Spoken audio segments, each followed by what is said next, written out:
متحف الطفل بالقناطر هتشوف في قلب الحديقة الحجر الضخم ده. الحجر ده وزنه تقريبا 4.5 طن. مستحيل بأي حال من الأحوال إنك تحركه حتى لو معاك 10 رجالة مع بعض. العجيب بقى إنك هتحركه بمنتهى السلاسة بإيد واحدة بمجرد ما المية تبدأ تخرج من تحت الحجر، فبتعمل نوع من أنواع الانزلاق اللي بيخلي الحجر يتحرك بمنتهى البساطة.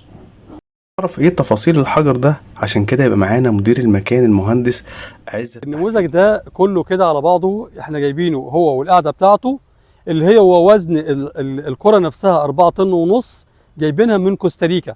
وكوستاريكا ديت بتشتهر بالكور اللي هي بالاحجام اللي زي ديت. طب هي فكره الكوره عباره عن ايه؟ فكره الكوره عباره عن بتمثل لي نظريه الاحتكاك. نظريه الاحتكاك ديت احنا في كل مجالات حياتنا فيها احتكاك. يعني انا عندي اي مفصل في جسمي بيبقى فيه ماده سائله ما بين الغضاريف وبعضها. الماده السائله دي بتساعد على عدم احتكاك الغضاريف ببعضها ويحفظ نفسها من التآكل. نفس الكلام ده لو عندي عربيه وعندي آلة بيبقى فيه دايما في ماده سائله اللي هي الزيت عشان تفصل ما بين التروس وبعضها او الهات وبعضها. الكوره ديت عباره عن ال4 طن ونص زي ما احنا قلنا. طول ما هي ثابته كده كان مستحيل اي مخلوق او اي عدد من البشر يحركها ويغير مسارها، ولكن احنا بعد ما بنشغل الميه بنلاقي ان نقطه ميه واحده بتحرك الكوره زي ما حضراتكم دلوقتي شايفين كده. ابتدت الكوره تتحرك تمام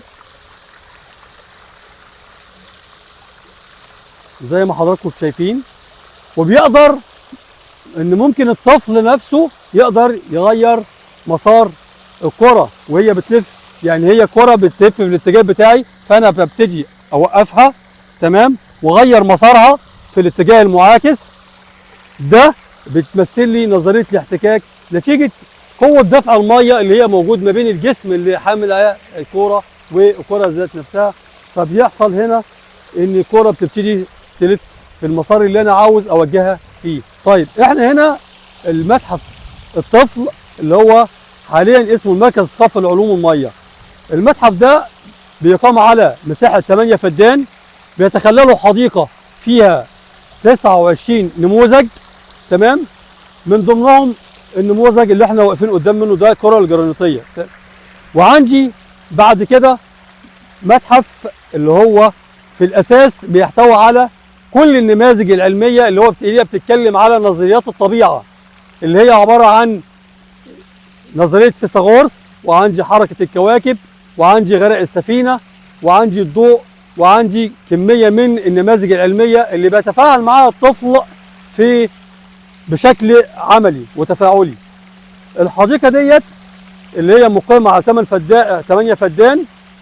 المتحف ده تم انشاؤه سنه 1843 ضمن المنشآت اللي امر بها محمد علي اثناء تنفيذ القناطر الخيريه القديمه، وكانت الهدف منها ان هو يعمل حاجه تخدم المهندسين القائمين على المشروع.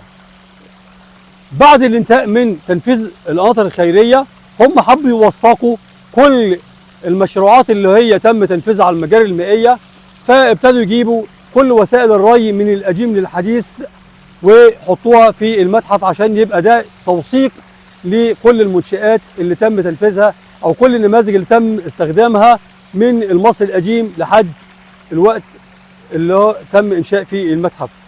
كان عباره عن التذكره بتاعه المتحف هنا داخليا ب 15 جنيه تمام، والجنينه ب 20 جنيه. طبعا هنا وسيله المواصلات سهله جدا من اي مكان سواء من المحافظات او المدينه اللي هي القاهره.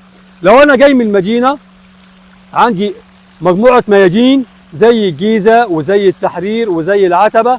لو ركبت المترو من اي منطقه من الميادين ديت ونزلت مترو المؤسسه، هخرج من المترو هلاقي موقف الميكروباص الخاص بالقناطر الخيريه.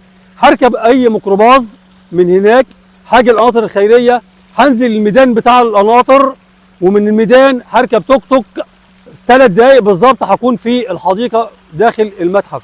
دي وسيله من وسيله المواصلات. اما كل اللي بيجي لي من الاقاليم هم عارفين كويس قوي القناطر الخيريه، وهم معتادين على انهم طول حياتهم بيجوا هنا وعارفين الاماكن